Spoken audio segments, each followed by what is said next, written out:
Hey everyone, welcome to the Fundamental Escape podcast. I'm your host, Mark Fitzgerald, and today I'm very, very excited. It's been a long time coming. I've talked about this person a number of times on the podcast without his knowledge. Peter Rollins, who's an Irish author, philosopher, theologian. I don't know many other titles you can fill in the spaces, but thanks for joining me today, Peter. Oh, it's great to be here. And yes, you have been pursuing me relentlessly for months. I'm sure it's a parable. It's the old, the old widow in the Bible who just doesn't give up, Doesn't give up. Eventually you got me because I was trying not to do very many podcasts at the moment while I do some new projects, but you weakened me. I'm very happy you did. Yeah, no, so am I, and I'm so glad to be connecting. I'm so stoked. And I suppose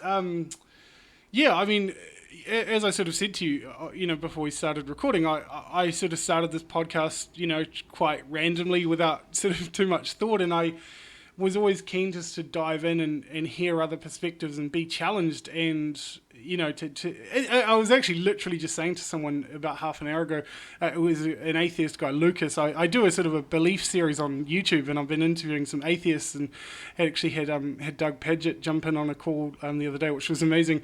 And I sort of said to him, I was like, man, I've actually been longing for someone to disagree with me, because I'm so tired of you obviously get disagreement, but most people just, when they disagree, they just kind of write you off and they just stay in their own little kind of echo chamber, you know what I mean? Yeah. So I was quite keen to sort of hear some different ideas and things like that. So where do we even begin? I suppose I always like to, with my guests, I suppose I like to kind of give them a kind of overview of how I stumbled upon their work. So I picked up your book. I came across, I think it was, there was a video series done years ago. Oh, what was it called? It was like the Ooze TV, I think it was. Oh, yes, with Spencer Burke, absolutely. Yeah, remember so I came across your little interview there with him, and I was just like, who is this guy, and how can I find out more? So I ended up getting a copy of, How Not to Speak of God, which was your first book. When did that come out, by the way? Oh, that must be 10 years ago now, would it be? Like the early 2000s. Yeah. I have to say, I don't know, for whatever reason, but it was quite an expensive book to buy, I have to say. Well, you're a New Zealand man. I don't know if it just takes a lot, the pigeon has to fly out there with it. Oh, absolutely. Yeah, absolutely. No, it was worth every penny. But, and I was just absolutely struck with the articulation of your thoughts and sort of, it's hard to even describe. I mean, you can't really put a lot of your thoughts into little nutshell sound bites, to be honest. You just can't. One of the things you sort of talked about, I do like that. I don't know if it's the name of one of the chapters, but you sort of have that concept of that, you sort of tell that sort of parable type story of the guy sort of packing up his things and saying, I'm going away from here, right? And that sort of person says to him, well, where are you going? You haven't told me. And he's like, I've already told you where I'm going. I'm going away from here. And that sort of resonated with me really deeply in a time where I just had no idea what the shit was going on. Yeah. I came from a fundamental background where I just was handed all the answers, and I never really questioned anything. I had no reason to question anything. And as I talked with Jay Baker about it as well. I sort of had some, quite honestly, I had some sort of mental health issues and psychological issues that sort of overwhelmed me. And I look back now and I go, man, I'm so grateful for that, because it sort of woke me up to really start to ask some of these sort of questions and things like that. And one of the things I guess I want to dive in here, because I sort of reflected this with Jay, and he sort of indicated to me, he sort of hinted at the idea that you had some kind of background with being quite evangelical and things like that. I don't know if do you want to maybe give a thumbnail sketch of that sort of thing, or? Yeah, no, I initially got interested in Christianity through a type of quite traditional conversion experience that was associated with the evangelical church. That was when I was 17 years old.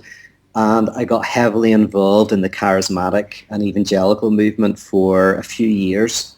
Now, that was where my interest in all things to do with the absolute, the unconditional God arose.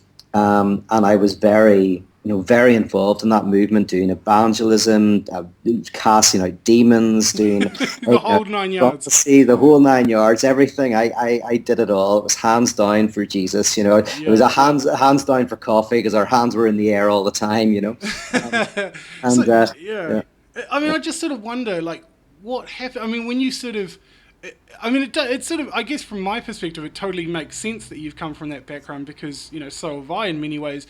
But I sort of wonder for the average reader who would just pick up, your books and start reading, they wouldn't really imagine that you came from that space, in my opinion. Yeah. Well, the thing that I took away from it, I took away many things from it, many positive things from it, but one of them was simply an experience, a realization that fundamental change can happen. Obviously, Christianity and other religions are premised on the idea that we can turn our lives around, but also psychoanalysis has this kind of idea as well. And that's what I experienced. I experienced this kind of fundamental reconfiguration of my life. Things that I held very tightly to were short-circuited. I was ruptured.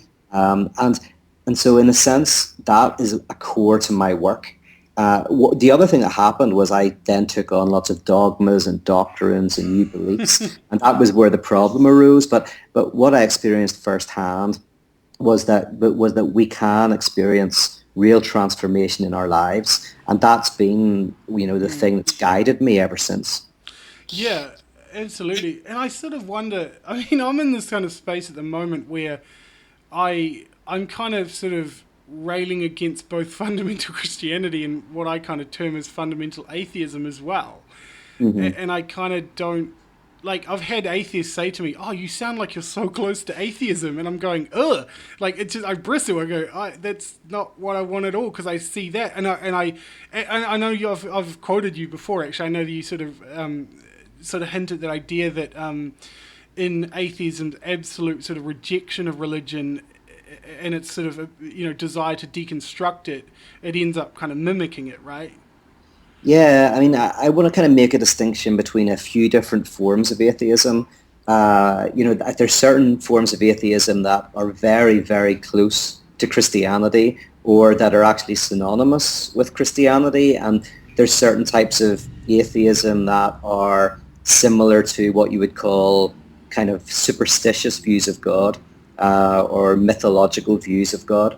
So, like, new atheism is relatively superficial, although I still enjoy it. I think it's critiquing a political form of fundamentalism that is problematic. Yeah. But I'm interested in how atheism is not as far from theism or from Christianity as we might think. Oh, absolutely not. I'm experiencing that firsthand. It's interesting you throw out the word political, because I think, in my experience, as I say, I've talked to a number of these atheists. I suppose I'll throw this out there because I talked to Doug about this as well, Doug Padraig, and I was like, oh my goodness, I want Pete Rollins' thoughts on this. So I'm not sure, you may already be aware of it. There's a phenomenon that's going on within the atheist community at the moment called street epistemology. Are you familiar with that idea? Street epistemology. There's a guy who I had some conversations with called Buzz Hoggian, I think. But Peter Boghossian. Yes, that's right. Yeah, yes. yeah, okay. Yeah, and I've had a few conversations with him, and does the term originate with him? Yeah. He wrote a book a couple of years ago called A Manual for Creating Atheists. Yes, that's right. So you've actually interacted with him.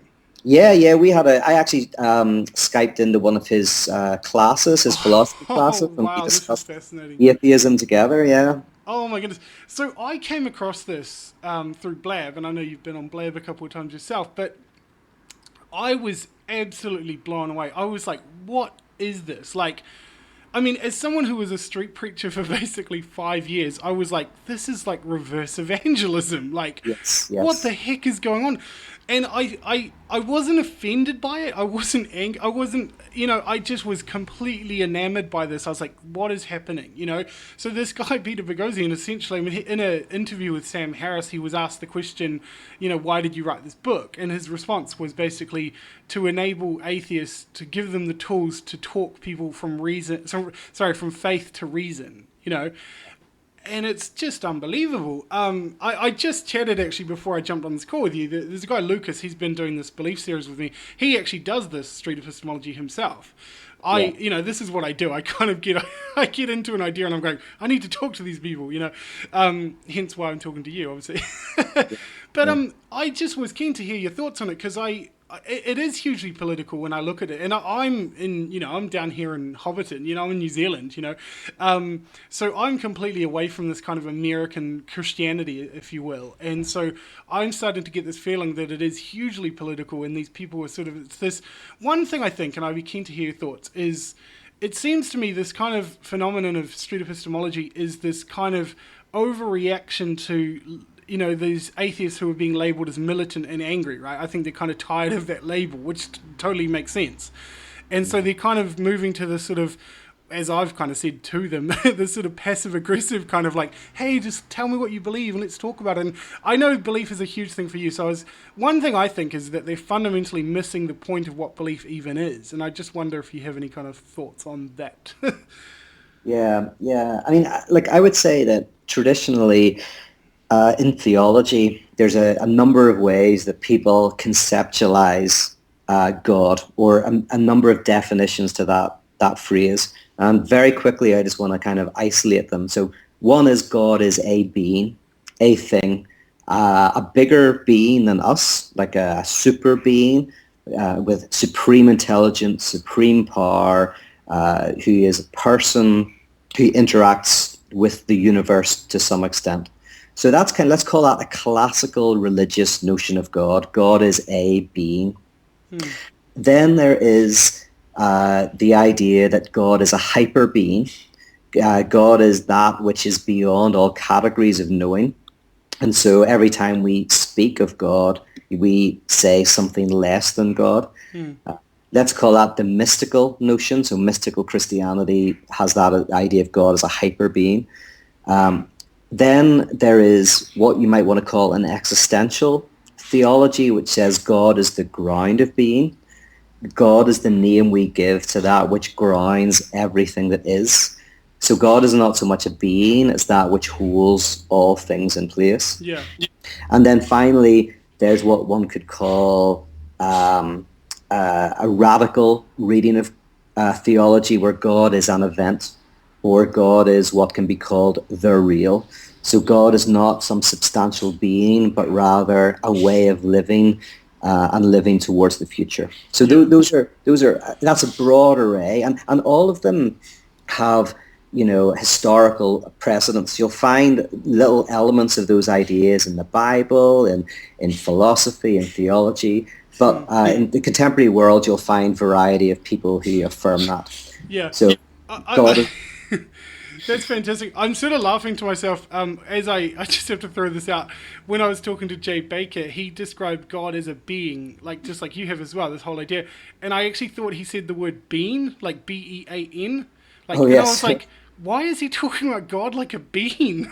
A bean? Oh, yeah. Well, my accent's going to definitely cause problems at times. No. But it was problematic even with Jay. I was like, why is he talking about God as a bean? Yes, this is B-E-I-N-G. Yeah. Now, people like Buzz-Hoggian and Krauss and Dawkins, these people are mostly critiquing the idea of God as a being. So they're critiquing the classical religious notion of God. Yeah. But that's basically it. Now, sometimes they're critiquing God as a hyper being, so they get into the mystical thing as well. But primarily, their attack is on God as a being. Yeah. Now, interestingly, people like Paul Tillich and Dietrich Bonhoeffer and Søren Kierkegaard all say that actually that critique is a critique that is part of Christianity. that we should be rejecting that notion of God. So that's where we come alongside and should be doing this street epistemology just like these guys, because the God that they're rejecting is what Paul Tillich called the half blasphemous, half superstitious God. Yeah, yeah. Oh, I completely agree, and I think it is almost, half, almost like a half beneficial thing they're doing, that they're sort of going halfway there, and I think there is value in it, and that's why I've been so, as I say, so intrigued by it, kind of going, and I actually kind of admitted to them, I sort of said to them, based on sort of my background as an evangelist, it's not a word I use every day, but I kind of find it triggering, I'm just like, it sort of jolts me when I see these people doing this, because I'm like, that's the same sort of fundamentalism that I used to do, and it just kind of goes, like what the heck, I'm very sympathetic to it. The main difference I have is that these people often think that is what Christianity or theology is, that all of theology basically says God is a being. So when they critique this, they think that they're critiquing. Oh, absolutely. Just to be clear, like, I'm not against the critiquing at all. Absolutely not. My issue with it, and I've been completely explicit with them about it, is the sort of way in which it does this underhanded sort of move of not really putting their biases on the table and not really putting their cards out there to say, hey, this is what we believe. They kind of say, oh, we'll talk about that later. We just want to kind of critique your beliefs. And it seems that's the kind of side I find a little bit iffy, if I could say it like that. Well, yeah, although I'm fine with that as well. You're supposed to be on my side, Peter. No, I want to kind of affirm the new atheism. My only critique is that it doesn't go far enough. It's too limited. Yeah. As I outlined, there's the three other notions of God that it doesn't really touch. By the way, two of those I reject as well. So I want to go further, but it still doesn't get into the idea of God as either a hyper being, the ground of being, or God as event. Yeah. Actually, again, I'm just laughing to myself now that I think about your response, because I'm like, of course you would sort of resonate with them, because I'm like, one of the accusations you get all the time is not kind of putting your cards on the table as well. I know that was one of the things at the event you did with Lawrence Krauss, where someone said to you, is this kind of, and I did want to dive into this further, but this sort of, you're talking about the how of belief as opposed to the what. Is it just an underhanded way of kind of hiding what you believe? And I'm just thinking, of course it makes sense he's going to feel that way. Yeah. Well, I mean, I'm not, my work is not to do with, like for me, because religion for me has nothing to do with belief, it's irrelevant what I believe. So it's like silly. It's like asking me what my favorite color is. It's like saying what my favorite color is, is neither here nor there, except if someone's a good friend of mine and wants to paint my house or something, and then it's useful. But because for me Christianity is a mode of life, then the idea of if I start to talk about what I believe, then I'm giving credence to the idea that Christianity is about belief. But I don't. If you take my position, which obviously one can or does, can or cannot. But if one takes my position, it's like what I believe is it's like talking to a psychoanalyst and saying, "What do you believe?" The analyst is like, "It doesn't matter what I believe. I'm here to kind of help you, become hopefully a healthier person." Okay, I'm trying to wrap my head around this. So, are you sort of saying then that there's some redeeming value in this whole idea of street epistemology, in the sense that, and it's sort of what you do in some ways as well, I guess, is that there is that role of, the value of taking on that role as a sort of a psychoanalyst sort of person, putting your kind of beliefs aside and helping, or, is that where the value comes from? Well, I mean, this street epistemology, it's critiquing a certain, as I say, notion of God that I think, is largely problematic from, a theological perspective.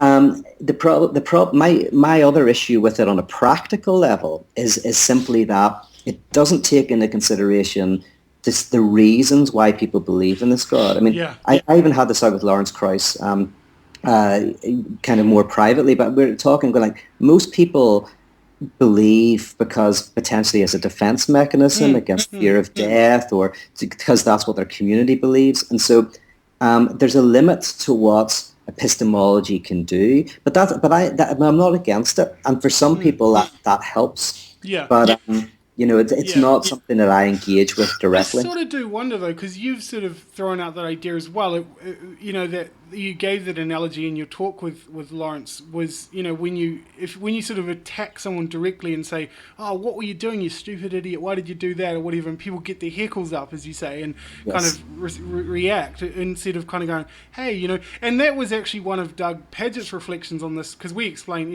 this whole phenomenon to him, and he'd never heard of it, and so it was quite interesting to hear his reflections as someone who sort of wasn't familiar at all, where he kind of made his sort of issue, which I thought was something I'd never really considered, was this idea of kind of coming up to a complete stranger and attempting to have this kind of intimate conversation about belief and what you hold to and things like that. He sort of loosely aligned it to this conversation around like consent when it comes to like sexual encounters with people, like kind of getting that permission to get inside their head.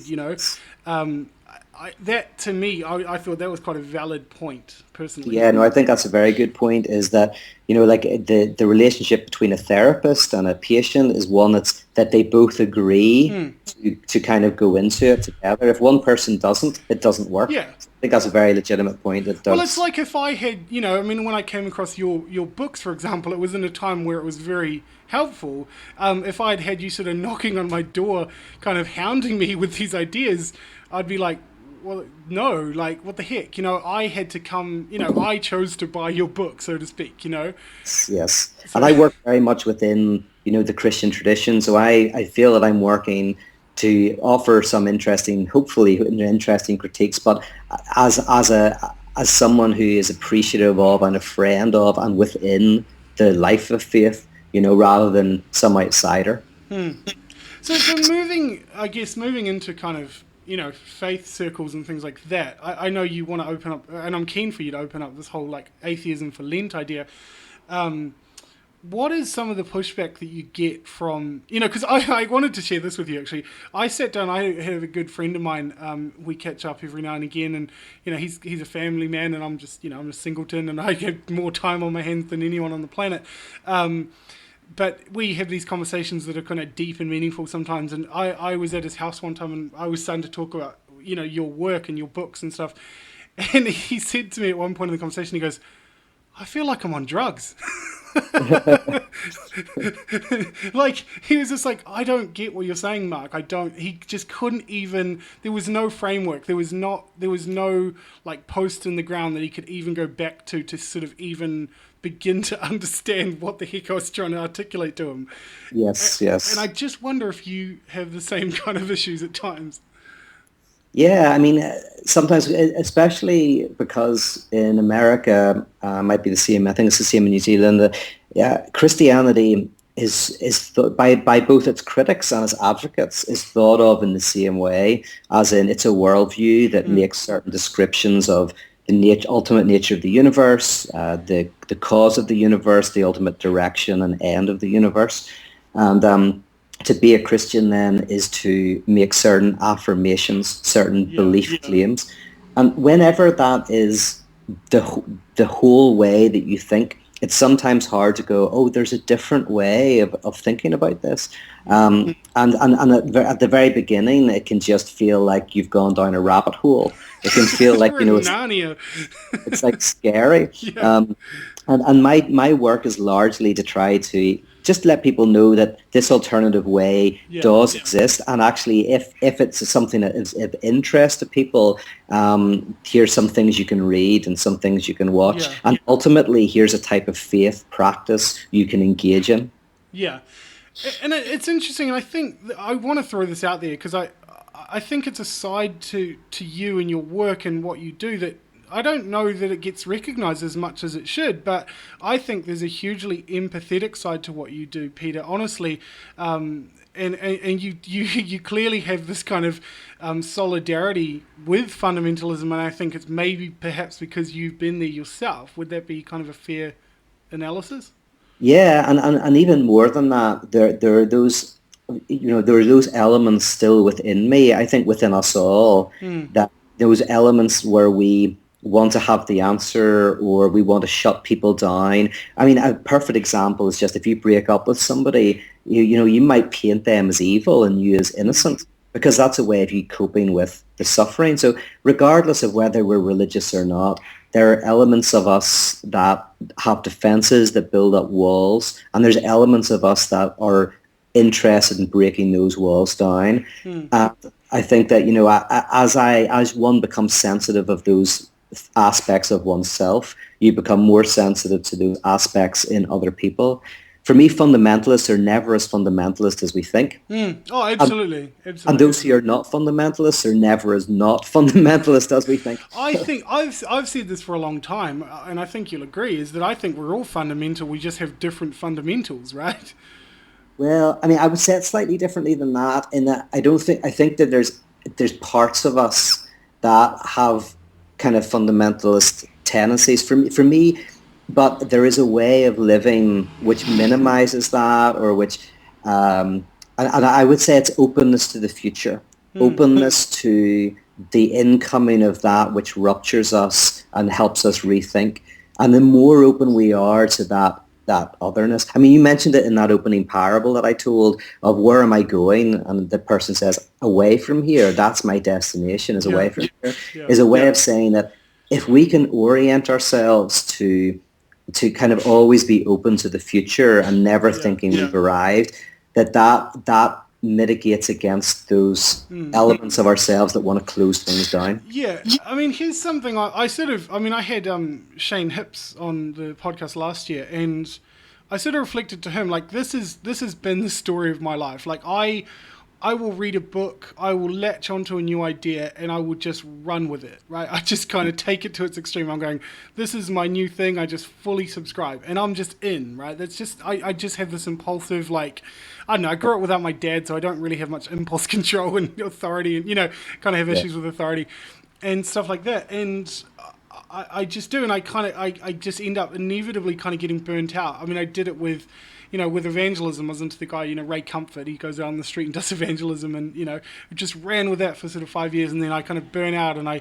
you know, pick up books like Rob Bell, and I kind of go, yeah, you know, this is the new thing, and you sort of, it's strange because you end up almost resenting these people afterwards. You know, you kind of look back and go, oh, like, you didn't give me what, you know, and I know I've heard you speak on this as well, like, you didn't give me what, it was false advertising sort of thing.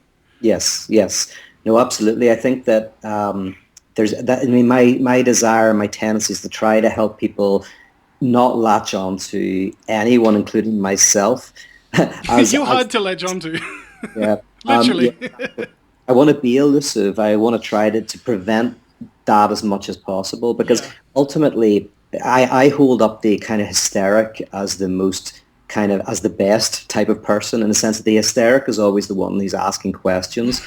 Right? Why am I here? What does the person mean? What's going on? And I think that's what progresses society, politically, religiously, culturally, and it's a hard position to hold, but I want to help people hold it and also help people find the value of it. But it's very difficult. So I'm curious, like, when you write your books, do they just make like complete sense, and then you sort of just add a few pages at the end of each chapter just to kind of like obscure them? Well, no, promise I don't do that. But there is a real molding. I mean, Shane Hipps might have talked about this, but between the message and the medium. Yeah. You'll notice it in continental philosophy. Certain French philosophers they're much more difficult to read than me. But they ask lots of questions. It's circular. It's almost like not only what they say, but how they say it is important. Like whenever you finish, you have some answers, but you've got more questions. And so in some respects, I want the type of writing I do to reflect the type of message I have. That's why I've written books on parables. That's why I'm writing a film script at the moment. But I also write, you know, non-fiction. But this is what the French existentialists used to do. Like Gabriel Marcel, a great Catholic philosopher, he would write plays. He would write music. He wrote diaries, was his major way of doing philosophy, because in some respects he felt that those were better mediums for communicating his ideas than, standard philosophical texts. Yeah. So I want to maybe switch gears a little bit because I guess we're sort of at the halfway point, but I'm doing this other series on YouTube which I'm calling Detox, which is kind of the counter to this belief series. So belief is kind of, interacting with atheists and this whole concept of why do we believe what we believe and things like that. But this Detox thing I'm doing is sort of,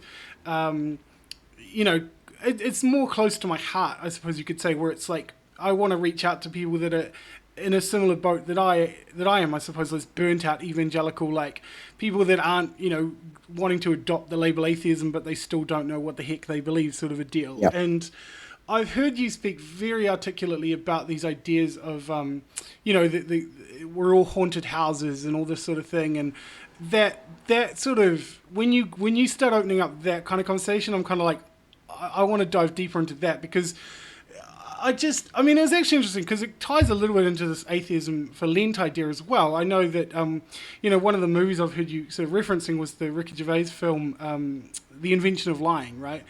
And there's a sort of a scene in there where he's standing over the grave of his mother, and he's sort of saying, he's talking as though she's there, and he's kind of saying, well, I know that you're not really there. I know this is the end, and blah blah blah, and then he just says this line, and it doesn't seem like a very sort of deep thing, but he just says, nobody knows what they really want, And I just go, oh man, isn't there something in all of us that kind of resonates with that idea?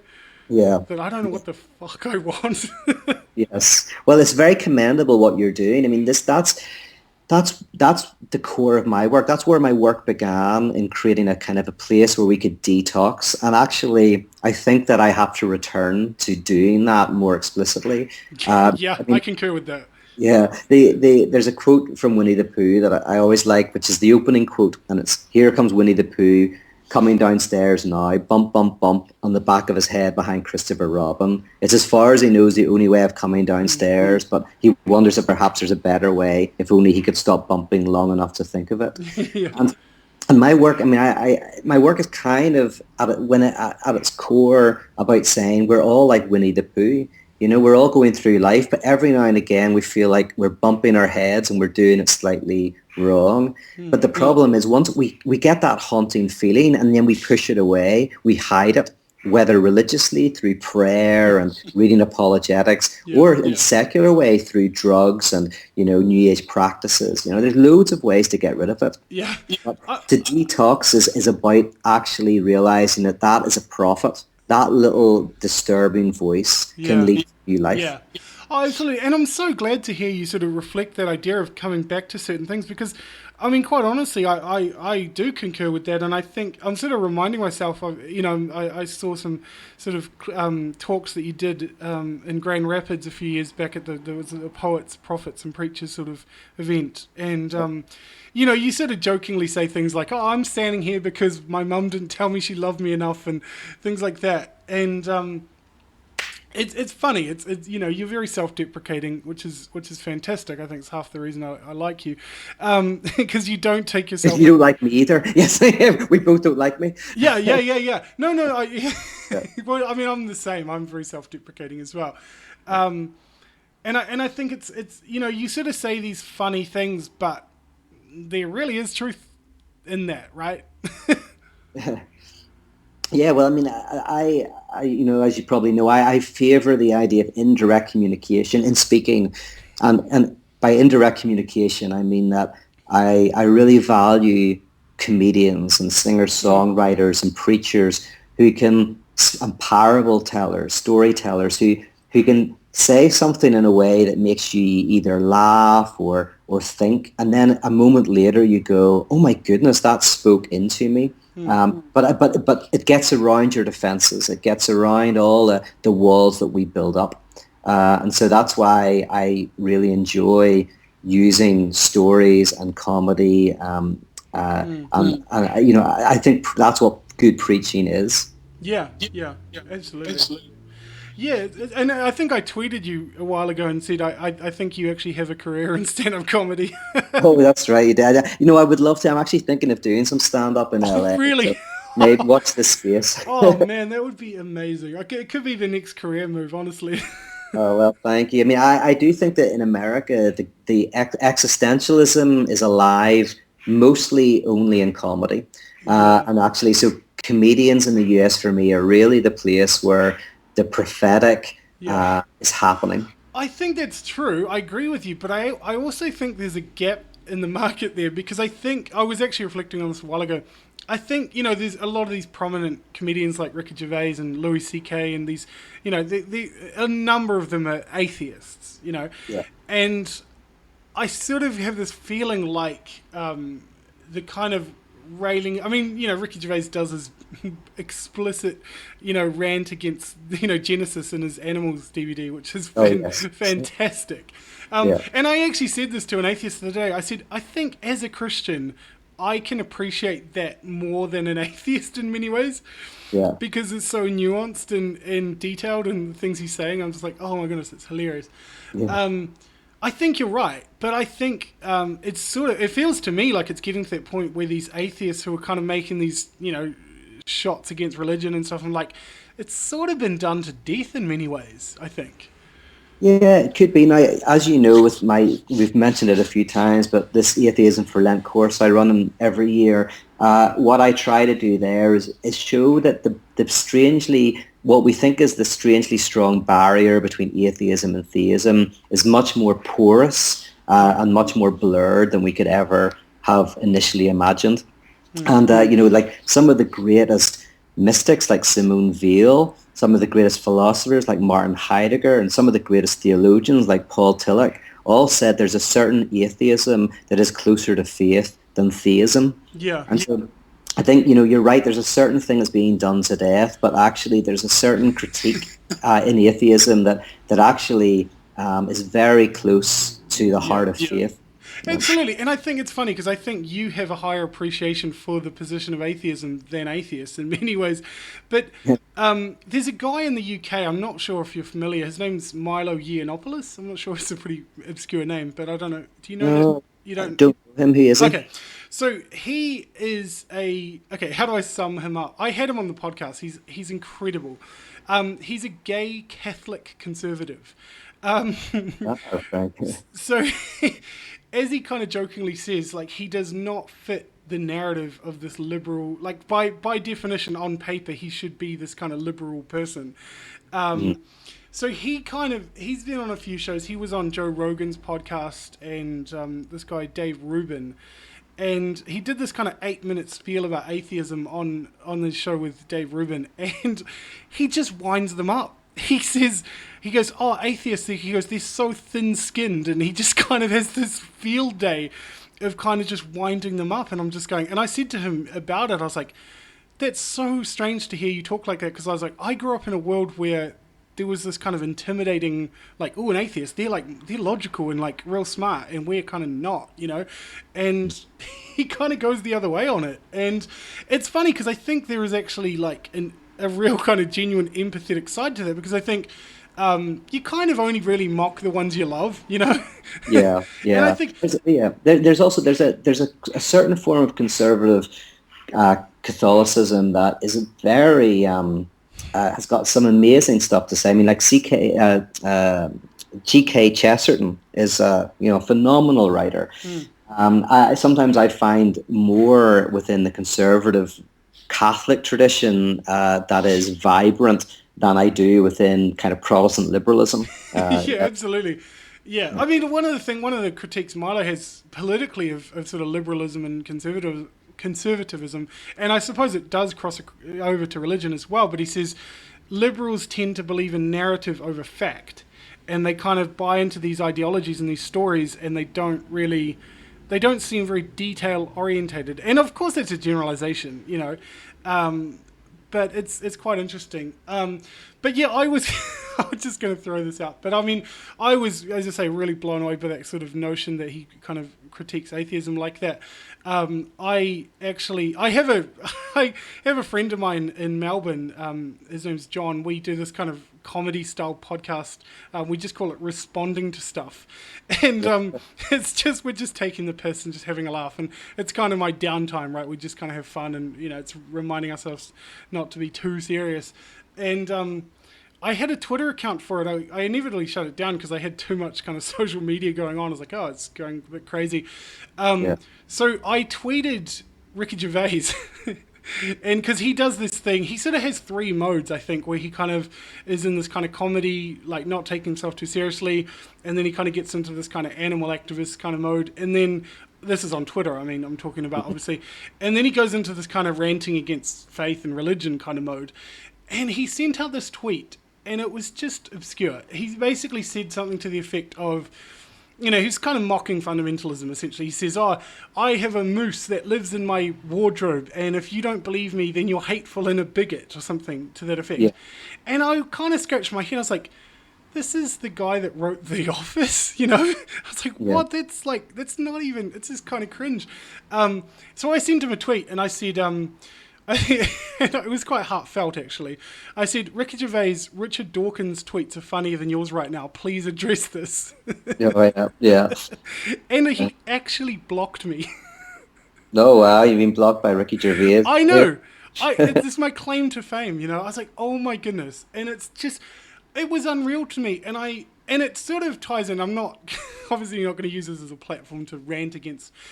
And it's funny, I mean, I'm this kind of disillusioned fan in this respect because I'm like, I've spent so much money on his merchandise, and I'm like, I held him in this position of like, oh, he's above reproach, he's untouchable, blah, blah, blah. I was like, maybe he was just having a bad day.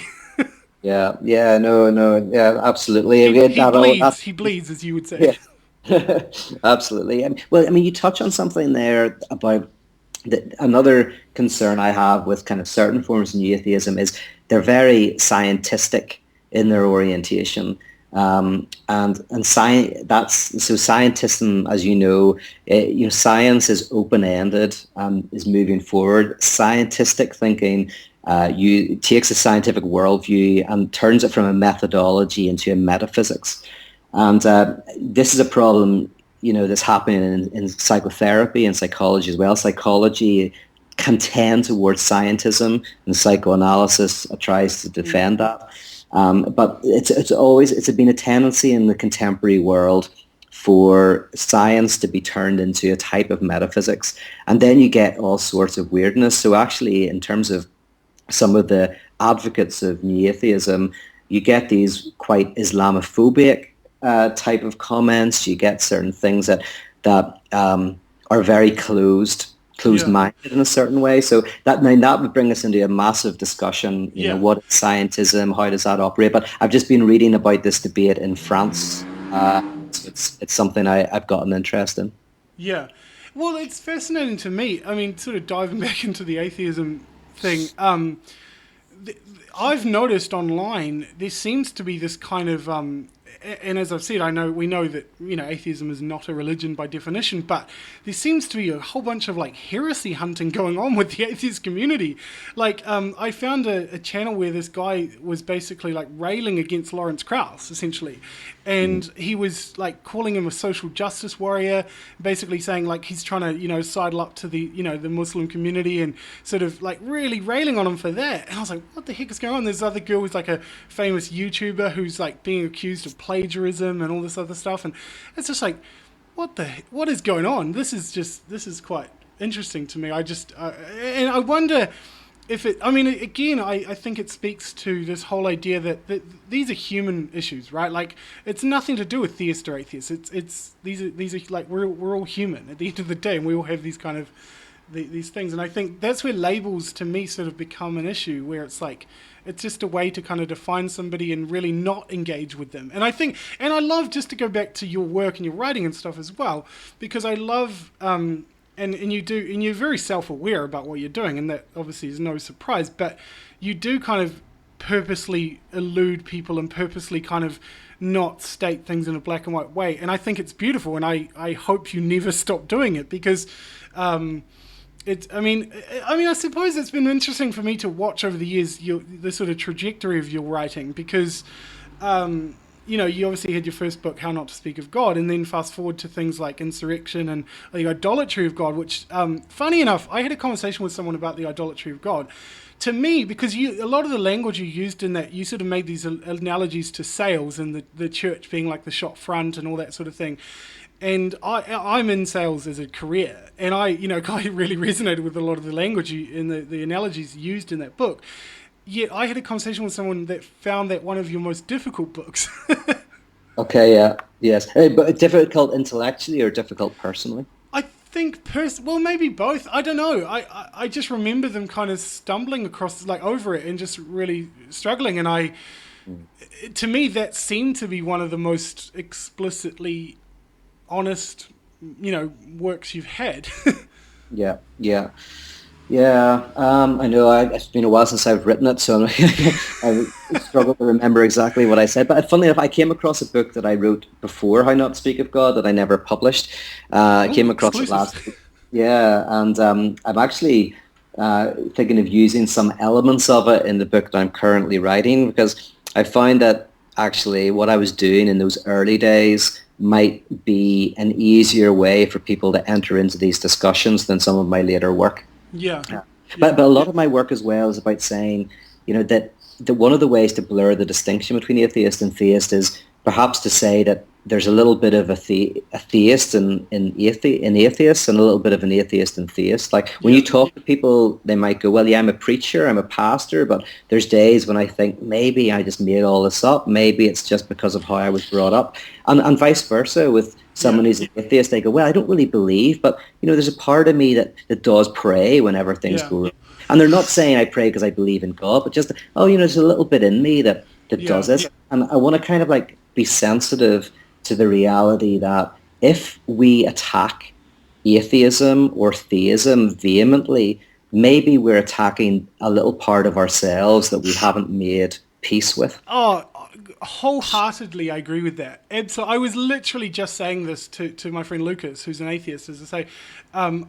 I said to him, part of the reason I think, and I'll put it out here, on record, absolutely, like I think part of the reason I sort of been railing against the street epistemology thing is because I do find it, it's sort of opening up spaces in me that I don't want to confront, It's sort of making me go, man, because a lot of I'm very much a theory person. Like in theory, I believe that humanity is good and kind, and we should all be wonderful to each other and hold hands and sing kumbaya, and But I'm like, I'm a hack. I'm such a hack because I don't live that in practice at all. And I sort of, this is a funny topic to bring up, but I think you'll probably be kinder to me about it than some of the other guests. But the issue of my weight has come up on some of the podcasts. I had the guy Gavin McInnes. I'm not sure, he's the co-founder of Vice Media.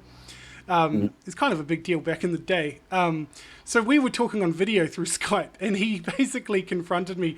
This is the kind of guy he is. He goes, he just brought up the issue of me being overweight, and he goes, let's talk about that. And I was like, okay. And he just was like, he said to me, he goes, are you trying to kill yourself? And I was like, well, not consciously, And it's funny because I guess I'm at this point now, I'm totally okay with talking about it because it's just been brought up, numerous times. But last year we had that video come out by that girl Nicole Arbour, the Dear Fat People video. I'm sure you possibly would have seen that maybe.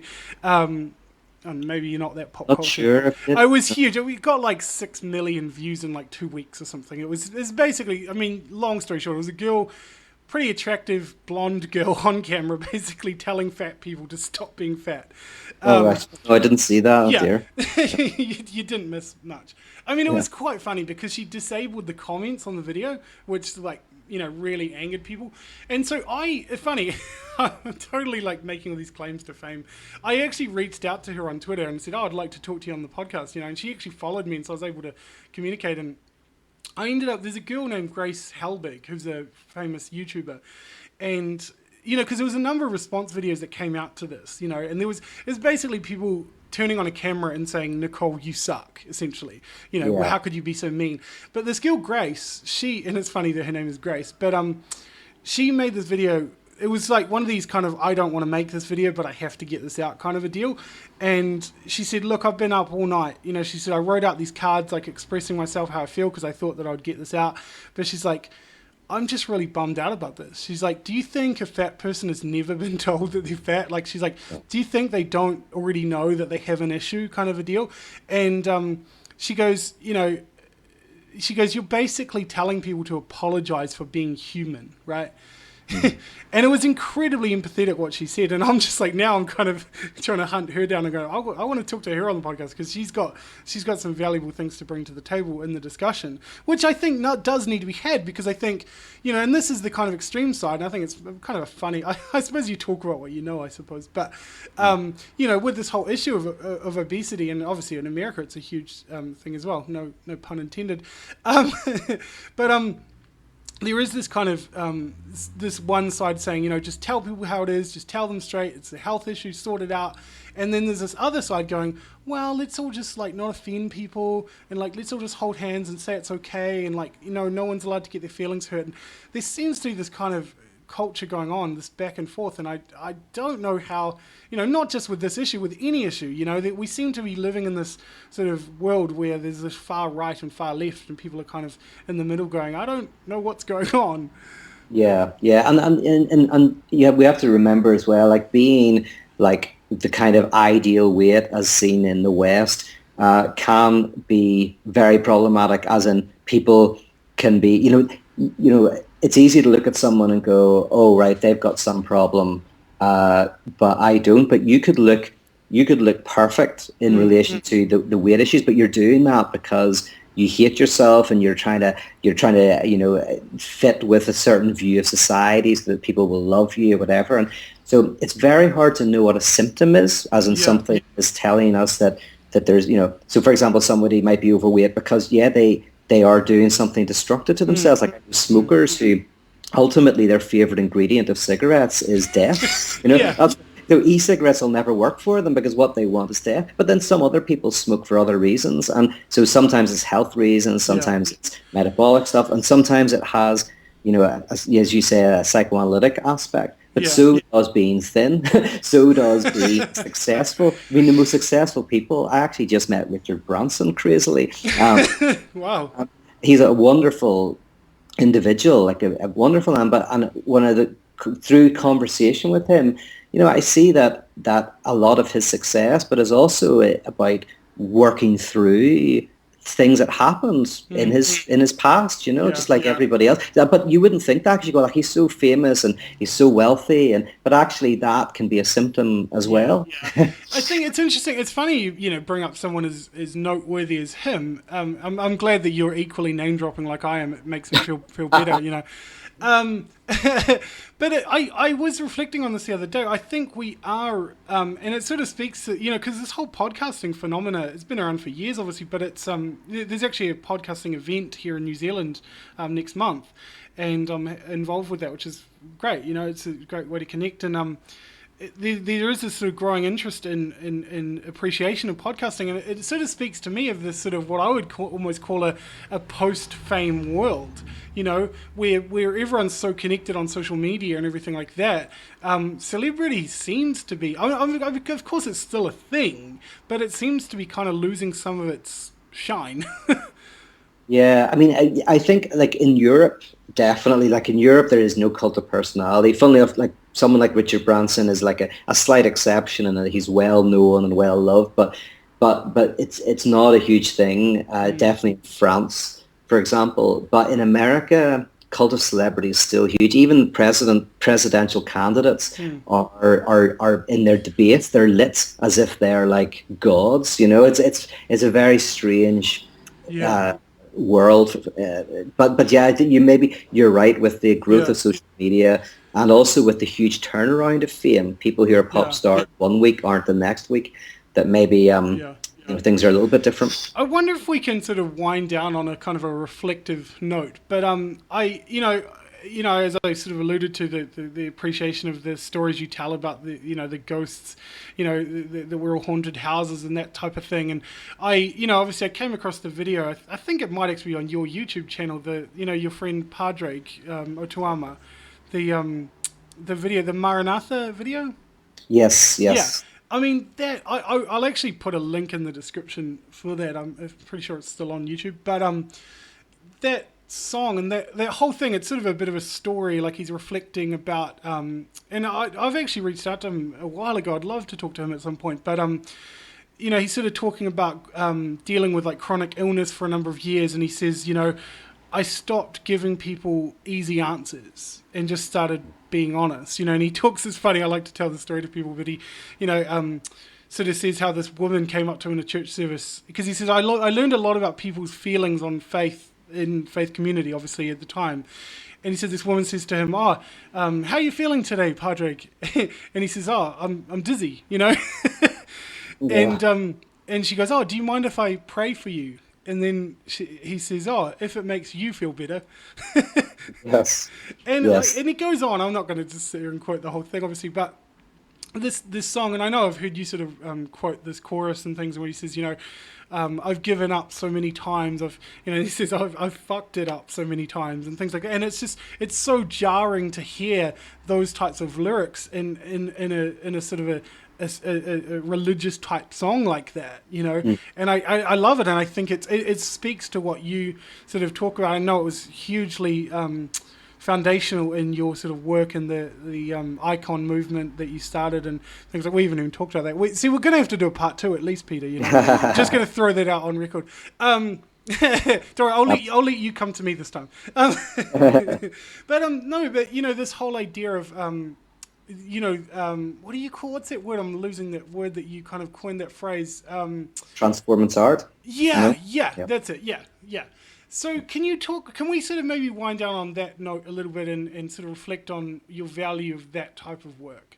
Yeah, and just to let people know, the album that you're referring to is called Hymns to Swear By, which is beautiful hymns with a little bit of swearing, but beautiful. Padraig Tuama is a brilliant poet and artist. Oh, I've got his poetry books. He's amazing. Phenomenal guy, yeah. But yes, transformance art's important because it's something you mentioned earlier. You said, you know, for example, you said, I want to be more loving. I want to be, you know, more kind and gracious. But of course, sometimes I don't live up to that. Kind of why I turn to psychoanalysis a little bit more is because most of us agree that we should be more loving and caring and open and thoughtful. The problem is we find it hard to be that. Not whenever things are going well, but whenever things are going badly in our lives. And so transformance art is an attempt to help us live into that reality, not talk about it. That's another reason why I kind of have a lack of interest in just theoretical stuff. That's why I don't lecture at universities, you know, don't work for a university. I lecture occasionally, but don't work for a university, is because it's all very well thinking, right? But how do we live into a more human and humane type of existence? And so transformance art offers art and music and liturgy and poetry and various reflections that help us hopefully become more open to each other, more open to the outsider in our communities, and more open to transformation. So we call it transformance art. I'm just thinking, are you able, just in closing perhaps, to give it, I'm just thinking obviously of the whole icon movement and things. Can you maybe just give a couple of quick examples of some of the events that you guys ran and why they were so valuable? Yeah, so just one example, we did an event called Sins of the Father, and the people came into this gathering in this bar, and as they were getting drinks, there were these words over the music saying, when I was hungry, did you feed me? When I was naked, did you clothe me? When I was in prison, did you visit me? And the service started then when someone came to the front and did a parable where they said, at the end of days, all humanity stand in front of the judgment seat of God. The book of life is opened, and humanity look into the book of life to see if God's name is written. And they say, when I was hungry, did you feed me? When I was naked, did you clothe me? Mm-hmm. And then that night, we wrote down times where we felt God had sinned against us. I was honest and robbed. The woman I love will never return. My children have left me. I'll never see them again. Really honest things. And then we read these out and we gave them to in ritualistic form to the divine through burning them and letting the smoke rise to the heavens. And then we closed with some readings from the book of Job and from the Psalms, and a beautiful reading from a book called Yossel Rackover Talks to God, a Jewish Holocaust piece of fiction, and gave everyone a Tamagotchi toy. But this idea that maybe, what we're feeding is like our own creation. But the point of the service and the gathering was to say that, most churches could do some of that. They could say, oh, talk about times where you felt God or the universe has sinned against you. But then it would come in and say, oh, but it's not really God, or God is with you, everything's fine. But in this service, it was like just bringing that stuff to the surface so that everyone could see it, and then saying, and you know what, it's okay. We're all in this together. And by doing that, the idea is you stop repressing that stuff. You bring your deepest truth to the surface, and that sets you free, because that's a religious notion. You shall know the truth, and the truth shall set you free. You shall bring those deepest things to the surface, and in bringing them to the light of day, you will find freedom and liberation. That's terrifying, though, right? Yeah, it is. It's terrifying. To do it in community with art, music, and it's funny because I've sort of, by proxy, I suppose, found solace in your work and things like that. I mean, quite honestly, the community that you're describing, just as far as I know, is not near where I am right now. And I've thought about it. I mean, sort of around the time when you came to New Zealand a few years back, I was like, oh man, we need to start something. This needs to happen. I think I actually asked you a couple of questions about it at the time, and I was just like, and you touched on some things. You kind of hit some spots there for me in some of those reflections. Just in closing, I just want to, on a personal note, I guess, I just want to say thank you so much for your time. It's been amazing, and I think I think what you do is fantastic, because you like me don't have all the answers either, but you create space for people to kind of work some shit out, and I think it's great. Well, thank you. I really appreciate you saying that. I appreciate you having me on the show. That was fantastic. Thank you. Yeah, no worries. And I would love, if it works out in some point in the future, to have you back. That would be amazing. Perfect. A part 2. Yeah. It might be in a year, everyone. Who knows? Yeah. When the next book comes out, let's do another podcast. Yeah. When is that? Do you want to do a little mini kind of